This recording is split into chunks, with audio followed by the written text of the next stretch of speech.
Hello and welcome to the Indiana Lawyer Podcast, your source for news in Hoosier law. Brought to you by Taft. I'm Jordan Morey, Managing Editor of Indiana Lawyer and your host. Thanks for joining us. Summer is winding down, but the news cycle is still going strong, so we have lots to cover in this week's headlines. Plus, stick around after this week's news updates to hear our conversation with Joe Skeel, the Executive Director of the Indiana State Bar Association. Let's get started. Today is Wednesday, September 7th, 2022, and these are your headlines. To start us off, I'm going to hand it over to Indiana Lawyer Editor Olivia Covington for some big news from the world of law firm combinations.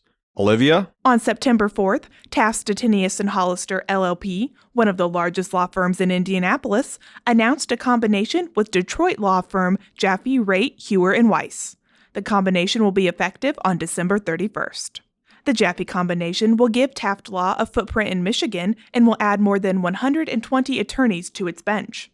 The combination also puts Taft in 7 of the 9 largest Midwest metropolitan markets, including Detroit, which is the second largest metro market in the Midwest. Founded in 1968, Jaffe is currently the 7th largest law firm in the Detroit metro area, offering services in more than 25 practice areas. When the combination was announced, Taft chairman and managing partner Bob Hicks released a statement saying, quote, "By combining with Jaffe, we welcome a cohesive, talented, and experienced group of attorneys and staff to our team, offering expanded expertise to clients. As in all of our mergers, we also look forward to continuing to support the Detroit regional community, united in our commitment to engage with our communities, a shared value among our firms." End quote. Taft describes its structure as an innovative non-headquarter model, which allows individual offices to operate under local leadership while providing access to resources across multiple practice areas. To that end, once this combination is complete, Jaffe's current leadership team will continue to lead and make Detroit-specific decisions while also stepping into firm-wide leadership roles across Taft. Taft says it has grown its attorney headcount by more than 85% in just the last 5 years and has completed 5 mergers and combinations over the last 15 years, including with Summer Barnard in 2008 in Indianapolis. Once the Jaffe combination is complete, Taft will be comprised of more than 800 attorneys in 8 primary Midwest markets and Washington, D.C. I'll send it back to Jordan now to tell you how you can learn more about the details of this combination. Indiana Lawyer senior reporter Marilyn Odendahl will have an in-depth look at the combination and how it fits in with the national market in our next issue. Be sure to pick up the September 14th edition of Indiana Lawyer to read her coverage. Next, an update to another story Marilyn has been following, this one involving a dispute between the Archdiocese of Indianapolis and an Indianapolis Catholic high school. On August 31st, the Indiana Supreme Court ruled in favor of the Archdiocese over Joshua Payne Elliott, a former teacher at Cathedral High School who was fired in 2019 for being in a same-sex marriage. The justices ruled that the church autonomy doctrine prohibits the state from interfering in, quote, matters of church government as well as those of faith and doctrine, end quote. That's very similar to the ruling the 7th Circuit Court of Appeals reached earlier this summer when it determined that the Archdiocese was protected from an employment discrimination lawsuit filed by Lynn Starkey, who was fired from her job at Roncalli High School for being in a same-sex marriage. The 7th Circuit relied on the ministerial exception to reach that decision. While 2 separate courts have reached the same conclusion in 2 separate cases, there is still a third similar case pending, an employment discrimination case filed by Shelley Fitzgerald, who, like Starkey, was fired from Roncalli for being in a same-sex marriage. Fitzgerald's case is currently pending in the Indiana Southern District Court, which is considering the Archdiocese's motion to dismiss based on the ministerial exception. The Beckett Fund for Religious Liberty, which is representing the Archdiocese in all 3 cases, has praised the court rulings, saying the Indiana Supreme Court, quote, protected all religious institutions to be free from government interference in deciding their core religious values, end quote. But attorneys for the teacher plaintiffs in each case are lamenting the rulings, with one attorney saying that the Indiana Supreme Court is, quote, moving toward immunity from civil liability for religious institutions that discriminate against their employees, end quote. Payne Elliott's case was dismissed without prejudice, leaving open the possibility for it to be resurrected. His legal team says it's evaluating its options for what it could do next. We'll keep you updated as these cases progress. In other Indiana Supreme Court news, the justices recently handed down an opinion that will be especially important for criminal defense attorneys. In the August 23rd decision in Mingus v. State, the justices overruled longtime precedent that protected police reports by the work product doctrine. That precedent, which was established in 1985 in Keaton v. Circuit Court of Rush County, was based on the previous process of redacting police reports using a marker. But now, with technological advancements and changes to Indiana's trial rules, the justices determined the Keaton decision could no longer stand.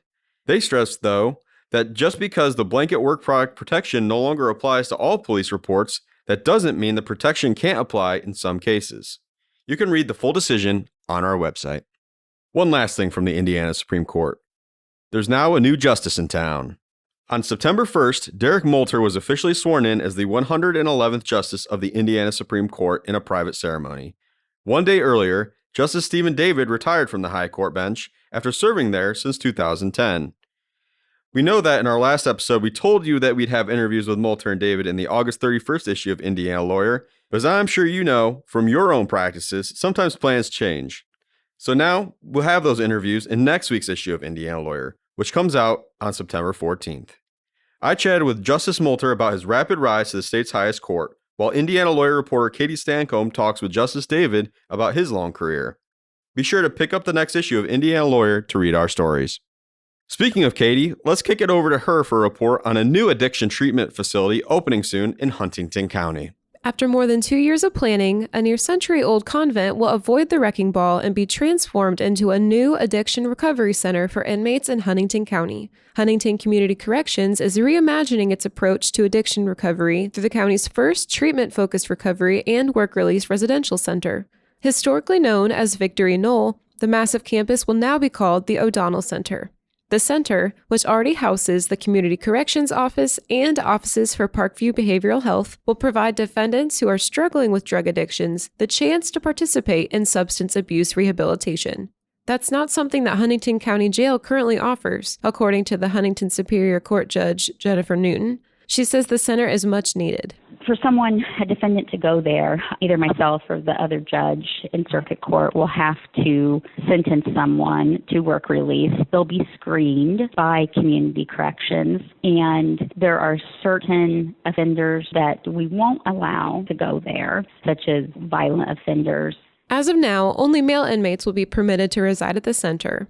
Newton says that the center would be a low-security facility with 30 rooms that can sleep up to 4 people each. It's scheduled to open in late September and provide a safe place for healing and to provide work-release education. We want to hopefully give them the tools while they're doing their sentence on work release to become productive members of society. And they can't get those tools in jail. Newton says that like many other Indiana judges, her court is flooded with litigants suffering from underlying mental health issues. Her dream is to incorporate mental health treatment at the center, but that will take time. I believe almost everyone who has a substance abuse issue, there's some element of a mental health issue that needs to be addressed. Because we don't have any place near us that does any type of mental health treatment. On October 21st, the Office of Court Services of the Indiana Supreme Court will host a behavioral health summit in Indianapolis, drawing in groups of judicial officers and related criminal justice teams from all 92 Indiana counties to brainstorm and discuss how to address the mental health crisis in the state. It's a real problem. I mean, it's definitely a huge problem. Stay tuned at theindianalawyer.com for continued coverage on the upcoming Behavioral Health Summit. Back to you, Jordan. Thanks, Katie. Let's wrap up today's headlines with a topic we've been reporting on all summer long: abortion. As we've told you before, Indiana's new near-total abortion ban is set to take effect next week on September 15th. As a reminder, the new law bans abortions except in cases of rape or incest before 10 weeks post-fertilization, to protect the life or physical health of the mother, or if there is a diagnosis of a lethal fetal anomaly. In an unsurprising move, the ACLU of Indiana and Planned Parenthood filed a lawsuit on August 30th to stop the law from taking effect. Filed in Monroe Circuit Court, the complaint alleges the abortion ban violates the right to privacy established in the Indiana Constitution. Ken Falk, the legal director of the ACLU of Indiana, released a statement saying, quote, "Deeply private, personal, and unique decisions about reproductive health should be made by women in consultation with their doctors. Whether Indiana elected officials personally agree with abortion access or not, it is not up to the government to make these decisions for Hoosiers. End quote. But Indiana Attorney General Todd Rokita said in a recent press release that the Indiana Constitution says nothing about the right to an abortion. Rokita's office is tasked with defending the law, although he added that personally he does not support any exceptions to an abortion ban. At our deadline, no major rulings have been handed down in the case. We'll keep a close eye on it between now and September 15th and let you know how the judge ultimately rules. All right, that'll do it for this week's headlines. Head over to theindianalawyer.com for more on these stories or any other news from the Hoosier legal community. Stick around after our sponsor break to hear Olivia and I chat with Joe Skeel, Executive Director of the ISBA.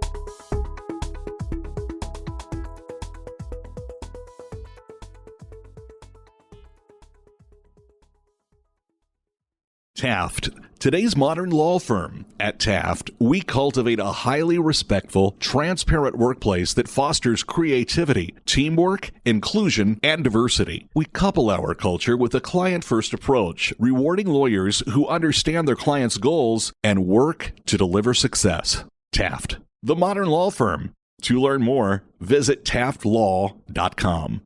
For this week's extended interview, we have Joe Skeel, Executive Director of the Indiana State Bar Association, in studio with us today. Joe, thanks so much for joining us. Thank you for having me. As Executive Director of ISBA, Skeel specializes in strategic planning, team building, budgeting, and board management.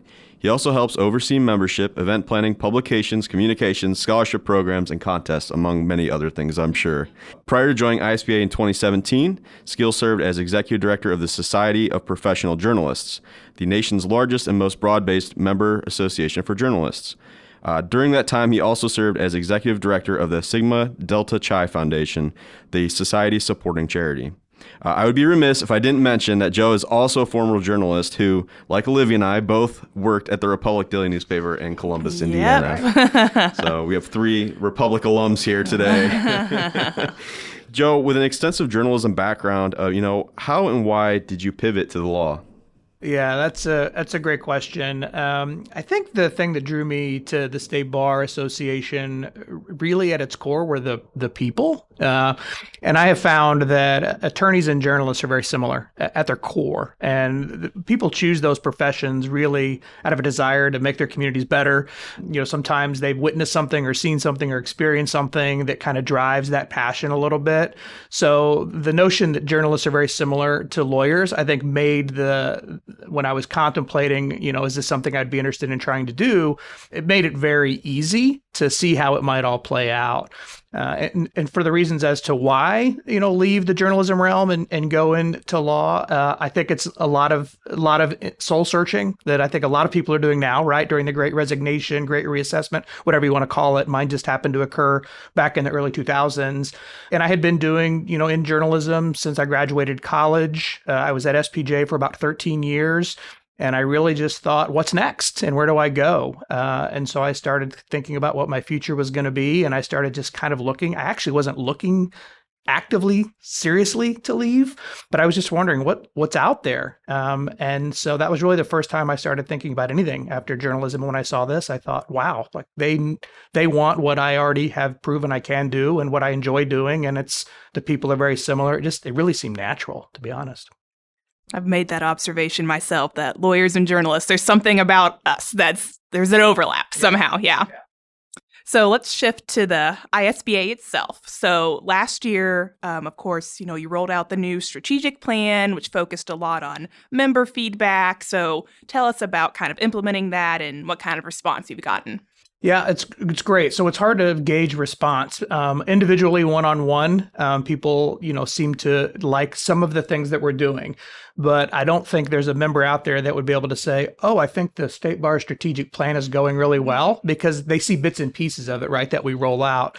Internally, I would say it's going really, really well. And the way that we kind of manage that is each staff person is responsible for a certain tactic or a certain element. And we meet pretty much once a week on various pillars of the strategic plan. There's 4: education, advocacy, connecting sections and connections is what we call it, because a lot of people get their activity, and then diversity, equity, and inclusion. And we have different staff members responsible for driving all of those things. And so through some specific things that we're doing as a result of the strategic plan, I think it's really improved things, and I think members are seeing it and noticing it. I can give you a very specific example of kind of one little way in that we're doing this. And so through our diversity, equity, inclusion initiatives, really it comes down to being intentional about who is at the table, who's not at the table, and let's get everybody at the table. And so literally we do an annual etiquette event for law students at Maurer McKinney and then also at Notre Dame. And in fact, we're doing one in Notre Dame this week, in which it's now part of their first week orientation. So we're going to have an etiquette dinner for 160 students, and the program at its core teaches them how to use the proper fork, right? Which cup is mine? Where's my bread plate? That's kind of the purpose of it. But in reality, the real value is with the state bar's involvement as we help Notre Dame organize that. And we bring professionals to the table. So we have professionals sitting at every single table along with the students. And we were intentional about ensuring that at every table we have an attorney of color. So it's really important that attorneys, young attorneys, prospective attorneys see people like them. But it's equally important that attorneys see people not like them, right? And really learn to understand there's differences. We're all the same, but there's differences. And so that's just one little bitty example of how a DEI initiative in our strategic plan is actually playing out. What are membership numbers like this year, and how has it kind of changed over the last few years with COVID, going from in-person to everything going virtual, and now we have a hybrid almost kind of environment? Yeah. So the state bar's numbers, I'd say, are steady. This kind of pains me to say, but the truth is, which is good. I was just at a conference last week where they were talking about, the legal profession numbers are actually on the rise. 1% to 3% is the trend. And that they didn't define legal profession to me. So I'm not exactly sure what all that encompasses, but voluntary bar association membership has been on the decline about 1% to 6%. And the state bar is holding steady. So a couple of years we actually increased and we were up. Last year, I think we were down by like 0.05%. So we're right there. I like to, when staff and I talk about it, we like to say, we feel like we're at the bottom of the U because we were on a steady decline for a while. We've been able to reverse that. And I think that's part of that is also a result of just being intentional about really how do we provide member value? Let's talk to our members, let's figure it out, and then let's do it. And so I think that's been the reason that we've started to see this turn. Talk to us about events. Anything new in 2022? I know we're more than halfway through, so we can go back in the year if you want to, but, not just events, but how you've had to accommodate COVID and, going forward. Yeah, the events world is crazy right now, and not just for bar associations, obviously, but for everybody, and really trying to figure out that whole virtual piece and in person, and when should something be hybrid, if ever. And so one of the things we did, it was also in our strategic plan, was we developed a metric system. It's a rubric where we basically just ask ourselves questions. And when we get to the end of the road, the answers to those questions basically dictate if it should be virtual or in person, and on an occasion hybrid. And so we let the question or the answers to those questions kind of tell us. But what I would say, generally speaking, is the vast majority of the things that we do now, we think virtual first and digital first. A lot of our activity, when you talk about events, it's a broad range for us.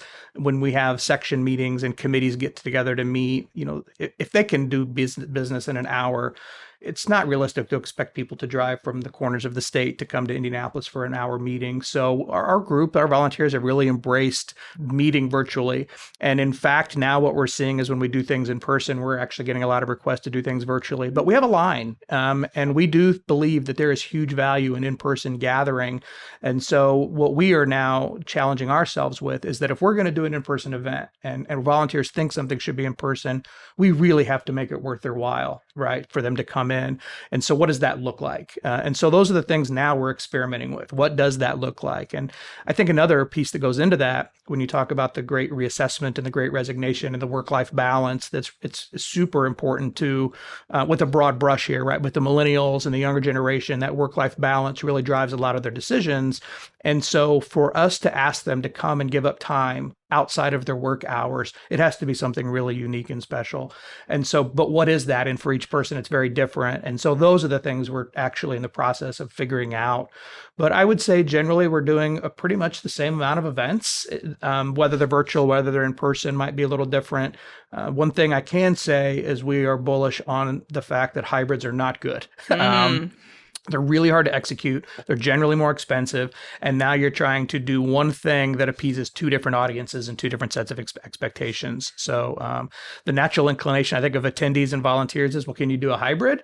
But the reality is that actually doesn't work for most people very well. That's interesting. Yeah. What about the annual meeting? Is that coming up soon? It is. What can you tell us? Yeah, October 14th. That'll be at the Alexander, downtown Indianapolis. And this will be the second year of I guess I would say a pilot. The board voted a couple of years ago. Our board of governors voted a couple of years ago to really rethink what is this annual summit and annual meeting, and what is the purpose and what is the goal. And it used to be that mindset was, and it was probably true. We really need to have a lot of educational component, a lot of CLE to get attorneys there, and to allow some justification for firms to send their folks to the annual meeting. And what we learned over time was it was the same people coming, whether it didn't matter. And so what we really have turned this event into is it's instead of 3 days, it's one. It's the House of Delegates meeting where we will have delegates from all across the state come in and talk about important issues. We're still working to finalize that agenda. And then we have the annual business meeting, which is required that the association have an annual business meeting. And that's where we induct our new president. And then we'll have a reception afterward. But it's the second year of the pilot of not having CLE. Our attendance last year was the same as it was the previous year when we did have CLE. So no noticeable drop off in the folks who, like the numbers of people. That is one of the rare instances where we have a hybrid option. So we do have a virtual component for our House of Delegates. But the purpose really is to come together and talk about issues that are important to the legal profession. And so last year, as an example, we had a presentation from the court. The court came and representative from the Family Law Task Force that they have through they have an innovation task force. So Judge Tavitas came on behalf of the Family Law Task Force, and Steve Badger, a longtime State Bar supporter, member, huge volunteer. He heads up a civil litigation task force, and they came and talked about, here are the things we're going to propose that the court change. How do we as attorneys in the state feel about it? And so that discussion took place. And so that's the type of stuff that we're going to be looking to do.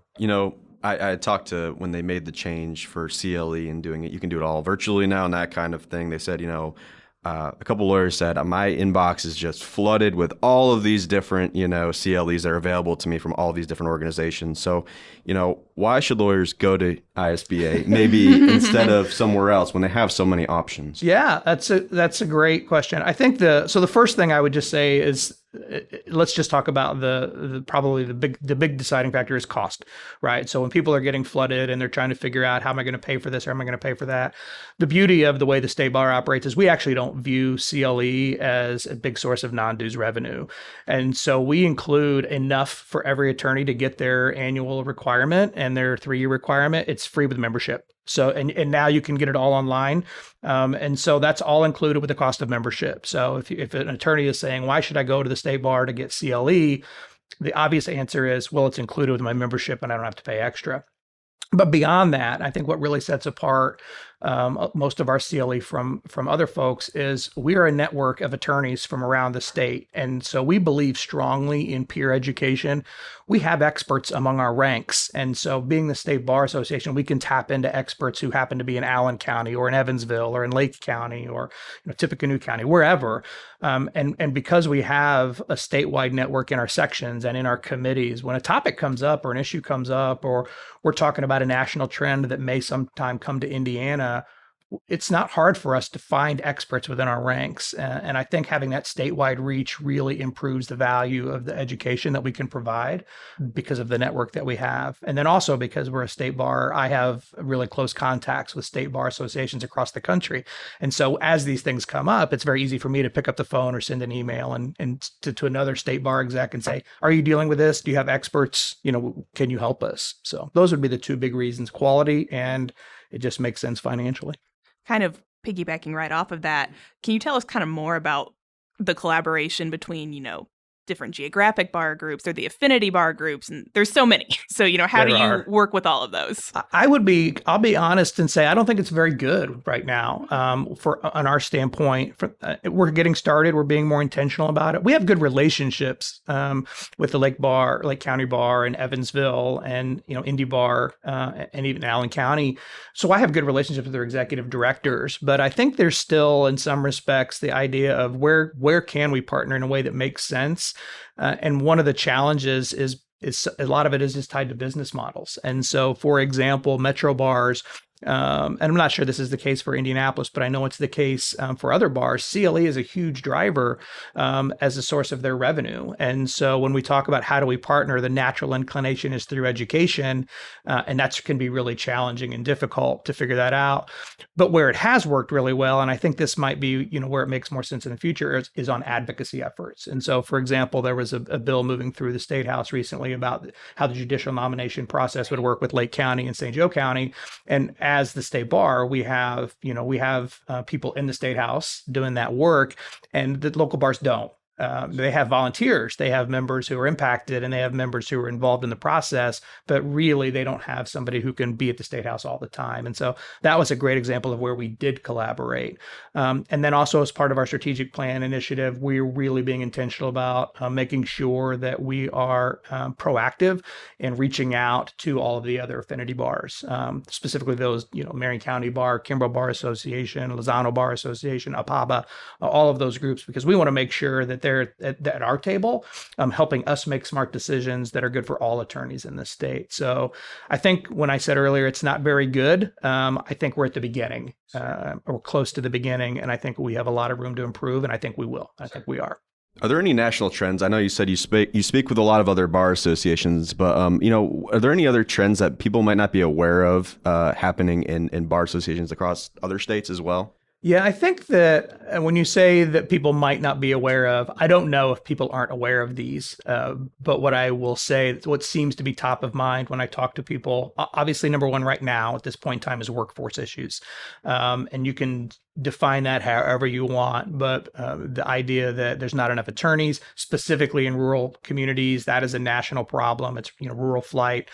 Young attorneys are gravitating toward urban areas, which leaves rural communities, with service deserts. And it's not just it's not just attorneys; it's service industries. Period. I talk with the executive director of the Indiana Veterinarian Association. Same problem.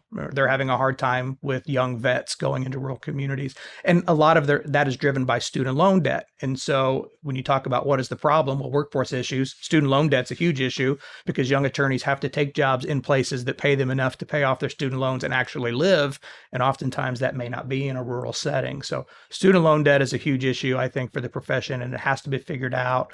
And also not just rural areas, but when you talk about student loan debt, attorneys' abilities to take jobs that don't pay as well. So now you're talking about the government sector, right? And so that's a challenge across the country. And because of, I would say that another challenge, I guess, is access issues. And so courts across the country are really trying to figure out how to handle just the crush of pro se litigants and what does that look like? And then also there's the equity piece that's tied to that access issue. And so there are a lot of states experimenting with how to solve that problem. Some states are adopting legal licensed technician programs. Really, it's the nurse practitioner model.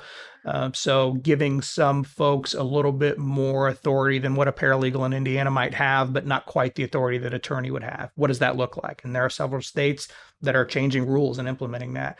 Some states have allowed now non-lawyer ownership. And so how does that work and what does that look like? Now, what I can say is I sit on 3 commissions that the court has. None of those, the nurse practitioner model nor the non-legal or non-lawyer ownership issues, neither one of those have been presented as a possible solution here in Indiana. So I don't think it's certainly not on the doorstep here, but other states are experimenting with it. And I have to believe our court is smart, and I have to believe they're watching what other states are doing in terms of providing these solutions. And if something works somewhere and something gains steam, I think it's their responsibility to consider it and look at it. So my job as executive director and our job as the State Bar Association is to really be surveying the landscape, what is around the curve, what may come, and then if it does, be prepared to have those conversations at our House of Delegates meeting or in other ways. So I would say those national trends really are figuring out access issues, student loan debt, rural flight is a problem, and just right now the overall workforce issues of generational differences in many respects, which has kind of been sped up by the COVID experiment or the COVID problem. So all of those things. Kind of maybe bringing together all these different things we've talked about.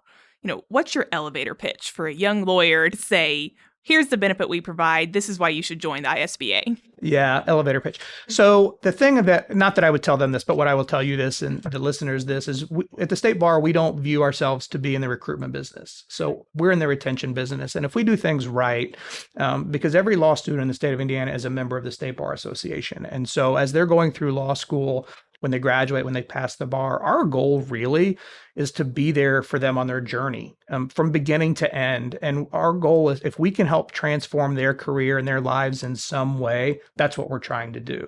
For some people, that's helping them find a job. For some people, that's helping them find a work-life balance. For some people, it's business referral. It's different for everyone. And so for us to say we do this or we do that, we'd be selling a huge number of our members short.